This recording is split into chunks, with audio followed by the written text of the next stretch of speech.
Hello and welcome to the Applied Consulting Team project for Bethany, Miles, Lorna, and Sean. All right, we'll kick it off with the organization's problem.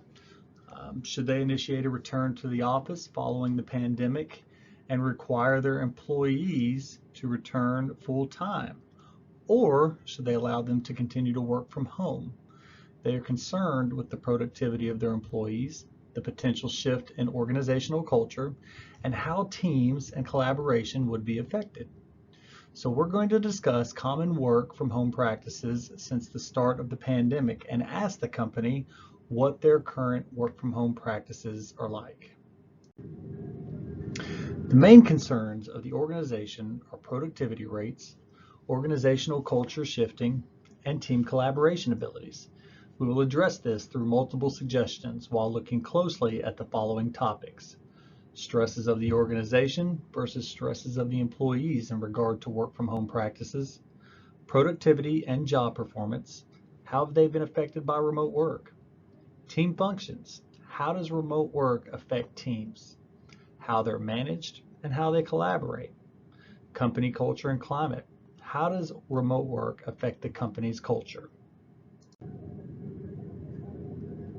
We would suggest that the organization first undertake a fundamental review to ensure whether remote work continues to align with the duties required and people and skills available to complete the work. To better inform this review and their subsequent decision, the client should consider the specific components of the work that needs to be done and analyze the characteristics of, of those that will be doing the work. A job task analysis should be done on the duties of those in remote work. Breaking down those jobs into component tasks will give the organization insight into whether these types of jobs or projects of the workers or teams are suitable for virtual work or requires a more in-person collaborative model. Further, the knowledge, skills, and abilities KSAs identified through the JTA will provide information about who is best suited for work. Knowing the needs and skills gap of the available work pool and if remote or in-person development is required should influence the organization's decision about whether remote, in-person, or hybrid work is the best choice given their current workforce. Virtual team structure research suggests that virtual teams should consist of 20 to 40% of coworkers that are familiar with each other. This mix of existing team members and members new to the team is the optimal mix for maximum optimization of virtual team collaboration, especially if the project work is to be completed virtually. The organization should take pains to plan the team strategically for goal attainment or maximum effectiveness. To manage remote teams, strong leaders must be able to influence both task and relationship-oriented skills. The organization should consider the current supervisory levels of performance, support, involvement, and development needed when deciding the level of in-person work required of the workforce. The next suggestion is to involve the employees. Involving employees in goal setting and decision making can help them to accept the goals and decisions that come to be.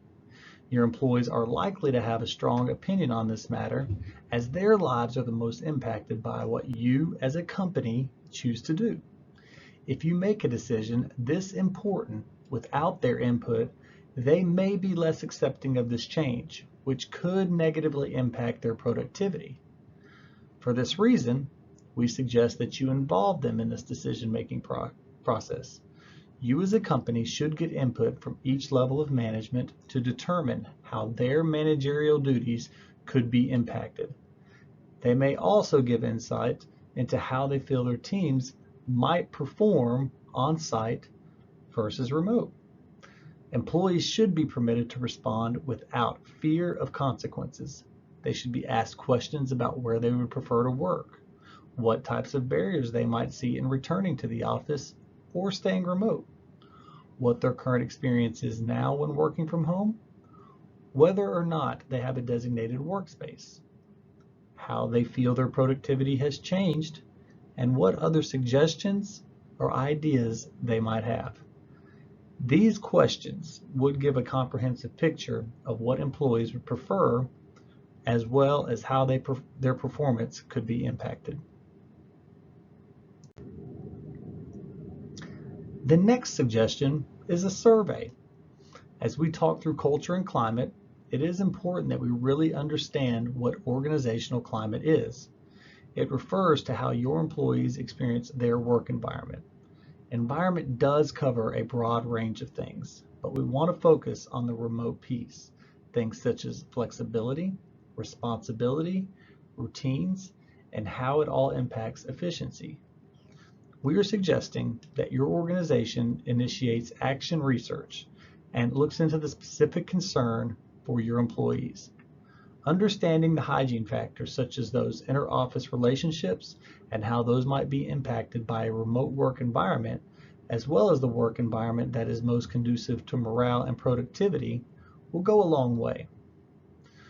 Doing a survey is beneficial because it is quick and it's an easy way to get an understanding of what you are looking for. But please understand, when developing this survey, we ask very specific questions for a reason. We want to ensure that they are clear and applicable, or we will end up with answers that are unclear and not applicable to the content. Our team will develop the survey. We will ask a variety of questions. Some will be open-ended with room for them to write a response, and some will give them a variety of choices such as strongly agree, neutral, disagree, or strongly disagree. Our team will go through every single answer that they provide to look for trends, key phrases, and words, and strong data points, of course. Once we have that, we will report back with an overview to your organization on what we discovered. The next suggestion is a hybrid work from home modality. If employees express a desire to remain remote, and if the nature of the work allows, we recommend that the company employ a hybrid work from home modality. This type of modality will allow some employees to work from the office if they choose or prefer to, or they can continue to work from home as they please, which will provide the scheduled flexibility that employees tend to prefer. They can also continue to hold some meetings or company parties in person if they are worried about a lack of face-to-face interaction. We expect a concern in employee productivity with the hybrid model, but Awada et al. 2021 found that levels of productivity did not change once employees moved to a work-from-home environment. Some things we suggest for employees choosing to work from home is that they have a dedicated workspace in their home. Other factors such as having better mental health, physical health, communicating more with coworkers, and having a dedicated office or room to work also positively impacted productivity. Employee engagement in various forms such as online chats, video calls, weekly in-person meetings, company parties, or bonding events would all lead to higher rates of productivity and performance, because we would recommend that the company use a variety of these techniques for all employees working remotely and the ones working in the office. This will help encourage strong collaboration amongst employees regardless of if they work in the office or not. So, what are some of the anticipated questions we expect? We expect the organization to have some questions after hearing our suggestions. The main questions we are anticipating is, what do they do with all of the extra office space? And do we expect to see a drop in productivity? We could recommend that they consider remodeling their space to go from dedicated offices to more meeting space and rental offices in case work from home or hybrid employees choose to come in and use an office for the day. We could recommend downsizing to a smaller office with shared workspaces and a few private offices that could be utilized by a single position or used through sign-up sheets to have the private space.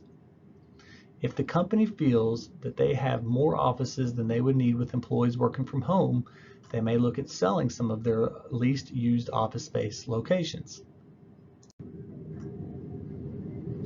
As far as productivity recommendations, we would remind them that we would not suggest any plan that requires a hit in productivity. This really goes back to analyzing your business and understanding the needs of the business and of your people and finding something that works. Make sure you're having regular conversations about tasks, projects, development, and other performance items to stay on track. We may recommend that they create a productivity tracker on Google Sheets to add a layer of accountability for your employees working from home. We can encourage them to train their employees to use best practices when working from home in order to maintain productivity. So here's our final thoughts.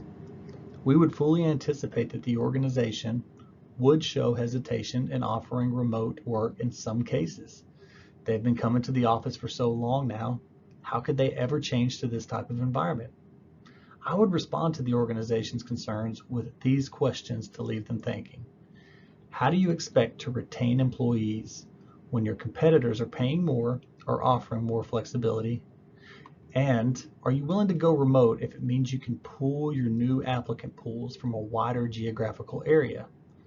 I would expect that the organization would think through these questions and consider out suggestions to be open to new opportunities within their organization.